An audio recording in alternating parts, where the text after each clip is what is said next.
आपने कभी भगवान का चमत्कार देखा है, महादेव जी का चमत्कार देखा है? इससे पहले तो हम नहीं देख रहे थे, पर अभी हम देख पा रहे हैं।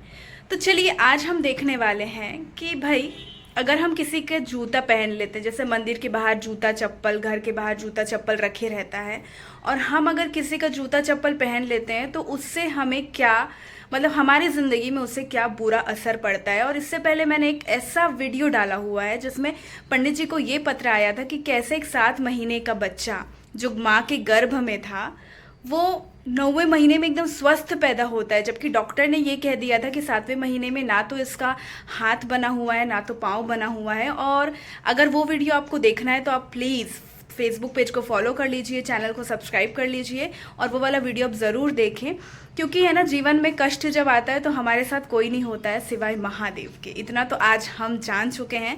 तो आज का जो वीडियो वो भी बहुत ज़्यादा लाभदायक होने वाला है। तो आइए चलिए हम वीडियो को विदाउट वेस्ट टाइम देखते हैं।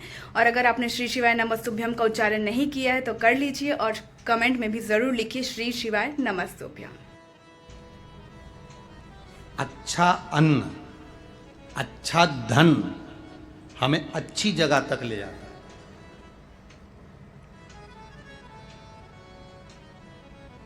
कभी कभी किसी के पाँव की चप्पल पड़ी हुई थी, तुम्हारी चली गई मंदिर में से, तुम दूसरे की पहन गए।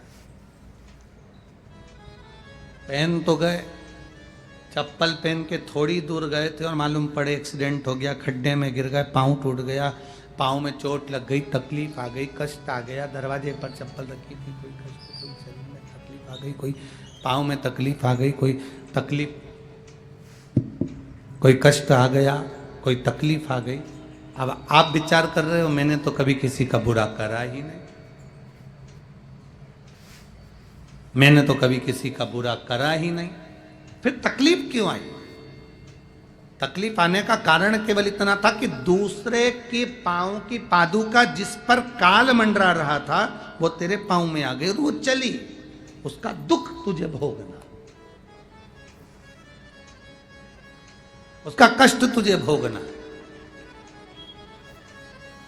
कोई दूसरा नहीं भोगेगा, भोगना तुझे। शिव महापुराण की कथा कहती है 3 चीजों से दूर रहना, दूसरे की 3 चीजें हमारे पास नहीं आना चाहिए। एक पांव की चप्पल जूता, दूसरे नंबर पर छाता, तीसरे नंबर पर मांग का टीका। ये 3 चीजों से थोड़ी सी दूरी बनाकर चलना, इन 3 चीजों से थोड़ी सी। किसी के पांव की चप्पल हमारे पांव में ना आए, किसी के पांव की पादुका, किसी का जूता चप्पल हमारे पास ना आए, इसका स्मरण रखें।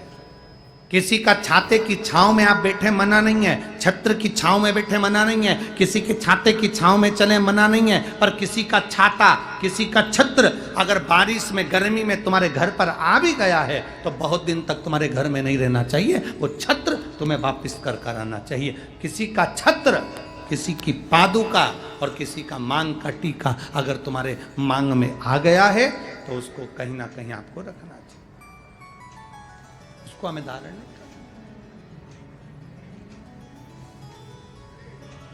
अच्छा, आपके स्मरण में है एक बात, यहां होता है कि नहीं होता, महाराष्ट्र का तो हमको स्मरण नहीं है ऐसा, पर हमारे उधर का हम बता सकते हैं कि जब कोई मरता है, मरने के बाद में जो 12वें के दिन पंडित जी पूजन कराते हैं या 13वें के दिन कराते हैं या 10वें के दिन कराते हैं, तो उसमें पद दिया जाता है। पद में छाता भी दिया जाता है, चप्पल भी दी जाती है, आसन भी दिया जाता है, लोटा भी दिया जाता है। इधर देते कि नहीं देते वो हमको नहीं मालूम, बोलो सही है कि गलत?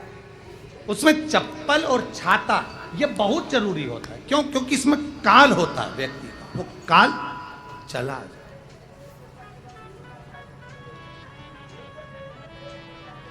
कभी किसी गुरुद्वारे में गए हो आप लोग? अरे जम के तो बोलो। कभी किसी गुरुद्वारे में दर्शन करने के लिए गए हो? तो गुरुद्वारे में अगर दर्शन करने जाओगे तो वहां आप भोजन करो, लंगर चखो, सब कुछ करो। वहां गुरुद्वारे के बाहर या गुरुद्वारे के साइड में बड़े बड़े व्यक्ति भी तुम्हारे पांव की पादुका, चप्पल, जूते की सेवा करते हैं कि साहब यहाँ जूता रख दो, यहाँ चप्पल रख दो, यहाँ हम उठा कर दे देंगे। उसका कारण क्या है? उसका केवल एक कारण है, जो पादुका की सेवा कर रहा होता है, आए हुए भक्तों की चप्पल की सेवा कर रहा होता है, वो अपने काल को, अपने दुख को, अपने कष्ट को सब मिटा बैठता है उनके चरण की रज को प्राप्त कर।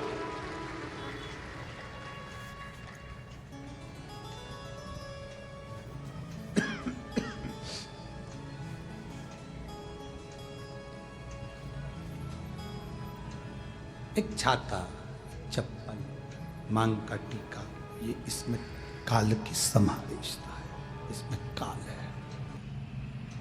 श्री शिवाय नमस्ते भी हम मित्रों। तो मुझे अब ये लगता है कि इस वीडियो को देखने के बाद कोई भी मंदिर से अगर आपकी चप्पल चोरी हो जाती है तो आप किसी और की चप्पल ना पहने, क्योंकि जो उनके ऊपर काल मंडरा रहा है वो अगर आप उनका चप्पल पहन लेंगे तो वो आपके ऊपर आ जाएगा और फिर आपको ही तकलीफ होगी, आपको उनका दुख भोगना पड़ेगा। और पंडित जी ने बहुत अच्छी बात बताई कि हमें 3 चीज़ें किसी और की नहीं लेनी चाहिए, और वो है माथे की बिंदिया सबसे पहले, दूसरी पादुका, ठीक है, किसी की चप्पल आपको नहीं पहननी है, किसी की जूते नहीं पहनने हैं, और तीसरा किसी का छाता।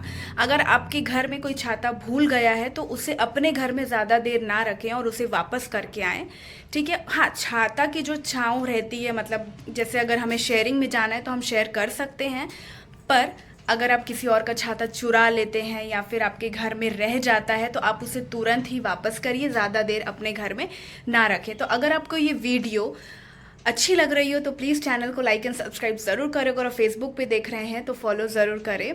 तब तक के लिए श्री शिवाय नमस्तुभ्यम।